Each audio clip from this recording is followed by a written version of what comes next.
Jamio from JoBlo. Hey guys, how are you? Very good. How are you? Good man. Good, good. Joel, I want to start with you real quick because I love what they've done with Rick Flag this time. I think it's you've really grown. It's really an interesting take on the character. How what was it like working with James on that and finding that? It was an amazing experience. It really was. And we had an initial talk where we both came to the conclusion that we're not going to really be bound by what I did in the first film because this is so much its own universe. So we should let the character just be in that universe. And I love James' take on the character. I felt like it was easier to connect with the other characters in this version. He was a little softer, a little less cynic, a little more idealistic, and then it's that comedic touch that James puts on everything that just shapes the tone in a way that I never got to play with the character in that way in the first film. So I really enjoyed that.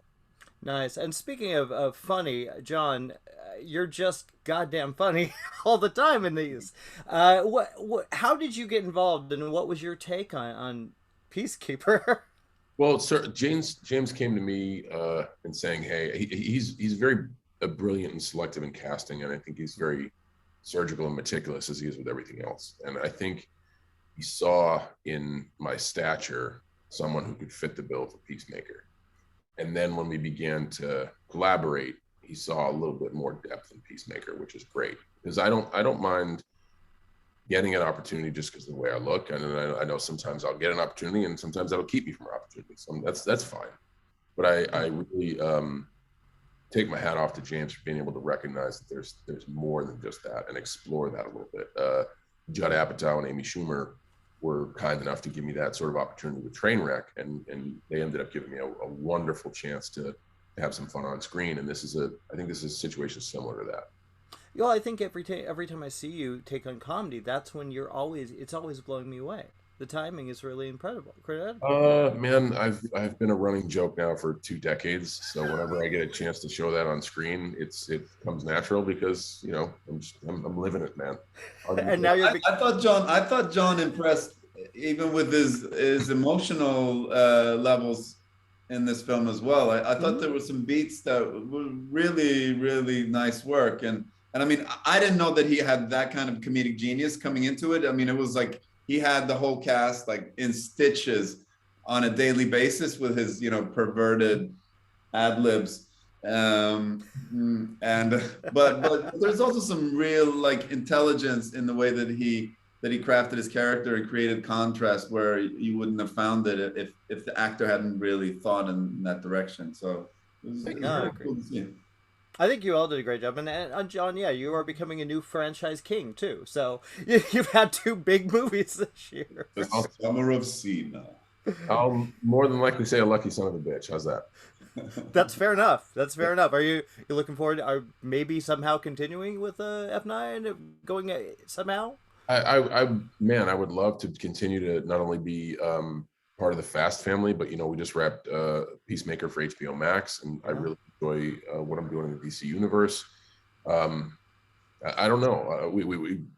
That question's been asked multiple times, and all that stuff is out of my control.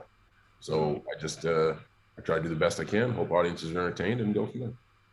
Are we looking at it's hard to talk about this film though, and like where do we go with the sequel because there's so many secrets. But are you guys up for another round, real quick? Like I said, I've certainly enjoyed my time in the DC universe, and this is something I would want to do. Of course, doesn't everybody want to be a superhero? Of course. So you, Joel? Absolutely. Well, guys, you're amazing. Congratulations, excellent film. Thank you so much. Cheers, guys. Robert Dubois. He's in prison for putting Superman in the ICU with a kryptonite bullet. I'm not joining your suicide squad. We'll see. My court date is coming up. And Miss Waller said maybe you could help me out. You're flexing in my door! Everyone stand down. Miss Waller, I don't Stand down! I wouldn't take such extreme measures if this mission went more important than you could possibly imagine. Are you in or out? Good. Let's meet your team. It's okay, I'm not okay. Each member is chosen for his or her own completely unique set of abilities. I need to feel the raindrops on my head, on my head. Hey guys, sorry I'm late. Had to go number 2. Good to know. Is this thing a dog? A dog? What kind of dog do you think it is, mate? I'm gonna go with Afghan Hound. Oh my god, is it a werewolf? Yo, they sent me next to a werewolf! Yo, let me out! Hey, he's not a werewolf, okay? He's a weasel. He's harmless. I mean, he's not harmless. He's killed 27 children, but, you know.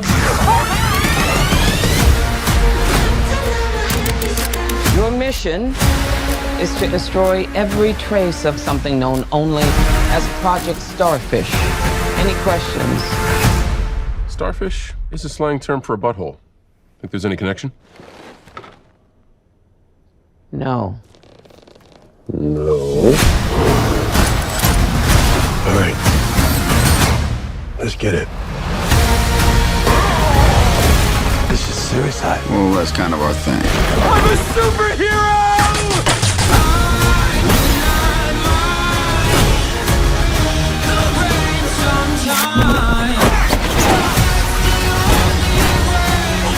Where's my dad? I want to get you out of here alive. I'm going to get you out of here alive.